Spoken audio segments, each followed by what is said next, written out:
ધારાસભ્ય ચૈતર વસાવા અને પોલીસ વચ્ચે ઘર્ષણની ખબર છે। પોલીસે હળવો લાઠીચાર્જનો પ્રયાસ કર્યો છે। ઝઘડિયા જીઆઈડીસીમાં ખાનગી કંપનીમાં કામદારો દાઝી જવાનો મામલો છે।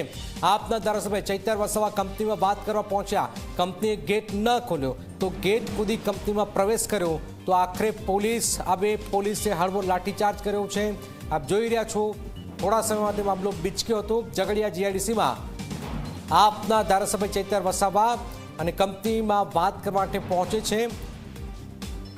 કંપની ગેટ ન ખોલ્યો તો ગેટ કૂદી કંપનીમાં પ્રવેશ કર્યો અને પોલીસે હળવો લાઠીચાર્જ કર્યો છે। ધારાસભ્ય ચૈતર વસાવા અને પોલીસ વચ્ચે અહીંયા ઘર્ષણની ખબર સામે આવી રહી છે।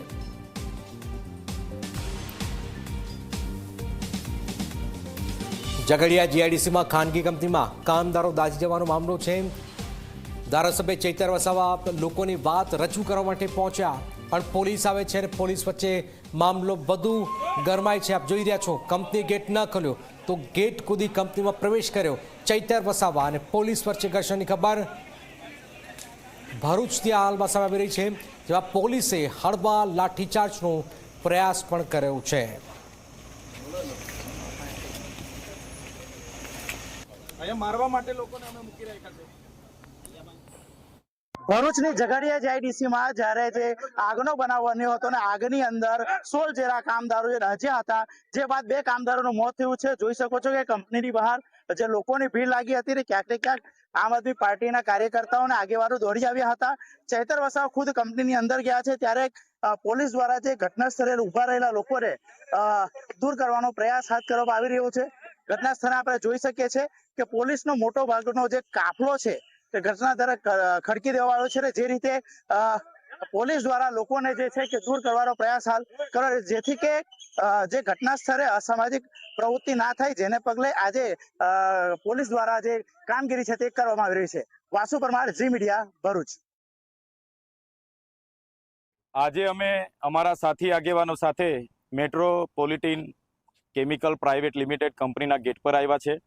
23 તારીખના રોજ આ કંપનીની બેદરકારીના કારણે બ્લાસ્ટ થયો હતો અને 16 જેટલા આદિવાસી યુવાનો એમાં ગંભીર રીતે દાઝી ગયા હતા। એમાં 2 લોકોના આજે મૃત્યુ થયા છે। એક વ્યક્તિનું 2 દિવસ પછી મૃત્યુ થયું, આજે તેને 3 દિવસ થયા છે। એક વ્યક્તિનું આજે મૃત્યુ થયું, એમ કરીને 2 લોકો મૃત્યુ થયા છે અને હજુ 14 જેટલા લોકો અતિ ગંભીર છે। કંપની દ્વારા હોસ્પિટલનું બિલ ન ચૂકવવાથી એમને ડિસ્ચાર્જ કરવા માટે આવી રહ્યા છે અને એમાં એ લોકો મૃત્યુ પામી રહ્યા છે। ત્યારે કંપની મેનેજમેન્ટને અમે વિનંતી કરી કે આ પરિવારના લોકો અહીંયા મારી સાથે હાજર છે, એમને યોગ્ય વળતર આપે અને એમના પરિવારને ન્યાય આપે, એ અમારી માગણી હતી। પણ કંપની મેનેજમેન્ટ દ્વારા કોઈ પણ જાતની વાતચીત કર્યા વગર નથી તો પરિવારના સભ્ય સાથે વાત કરતા કે નથી અમારી સાથે વાત કરતા, અને જે 2 લોકો મૃત્યુ પામ્યા છે એમની ડેડ બોડી પણ આજે ત્યાં દુર્ગંધ મારી રહી, એમની ડેડ બોડી પણ ત્યાંથી આજે રિસીવ નથી થઈ રહી છે। ત્યારે આ લોકોનું કહેવું છે કે અમારી સાથે ન્યાય કરે પછી જ અમે ડેડ બોડી સ્વીકારીશું। ત્યારે પોલીસ દ્વારા જાણે અહીંયા કોઈ બહુ મોટું લૂંટ કરવા આવ્યા હોય એવું પોલીસ દ્વારા એમના પીઆઈ દ્વારા ઘર્ષણ કરવામાં આવ્યું અને જાણી જોઈને અહીંના અમારા આગેવાનો અને પરિવારજનો જેમના દાઝેલા છે, નુકસાન થયું છે, એમના પરિવાર